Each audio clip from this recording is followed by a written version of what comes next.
আমাদের নফস কয় প্রকার? 7 প্রকার। এই সর্বপ্রথম নফস আমাদেরকে এই নফসের ভিতরে চাবি দিতেছে শয়তান, পরে প্রস্তুত করতেছে।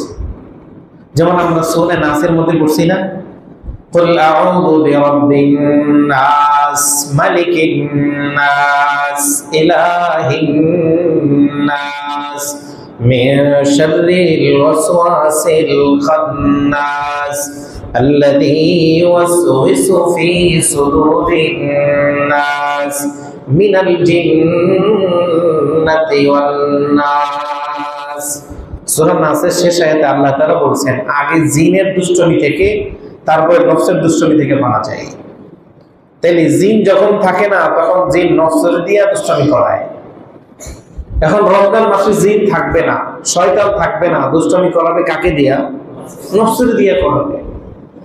আর যাকে দিয়ে করাবে সেই সব নফসটার নাম হলো নফসে আম্মারা। কি যেন নফসের নাম? নফসে আম্মারা। নফসে আম্মারা দিয়ে আমাদেরকে ধোঁকা দেওয়ায়, নফসে আম্মারার মাধ্যমে আমাদেরকে ইবাদত থেকে ফিরে অন্যদিকে আমাদেরকে মুভ করে। এই জন্য মুহতারাম, এখন থেকে যদি আমাদের প্রস্তুতি অন্যদিকে থাকে ওটাকে বাদ দিয়া আমার নসিবে আমার তকদিরে আমি দুনিয়াতে আসার 40 বছর আগেই কোন বেলা কি পরিমাণের খাবো তা নির্ধারণ করছেন কে? আল্লাহ। আমাদের টেনশন নাই। গত সপ্তাহে না আগের সপ্তাহে শুনেছি ইব্রাহিম আলাইহিস সালাতু ওয়াস সালামকে প্রশ্ন করছিল যে আল্লাহ আপনাকে খলিল বানাইছে কেন? উনি জবাব দিয়েছিলেন 3টা, মনে আছে?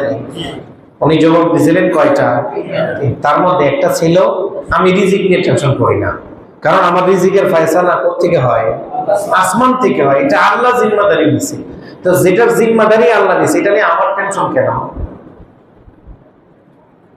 এটা নিয়ে আমাদের টেনশন করার তো দরকার নেই। রমজান মাসে আমরা কি খাবো না খাবো এই সিদ্ধান্ত এই ফয়সালা কে নিছেন? আল্লাহ। আমরা কারণে পেরেশান হই। আমাদের দরকার ইবাদত। আমাদের দরকার কি? ইবাদত।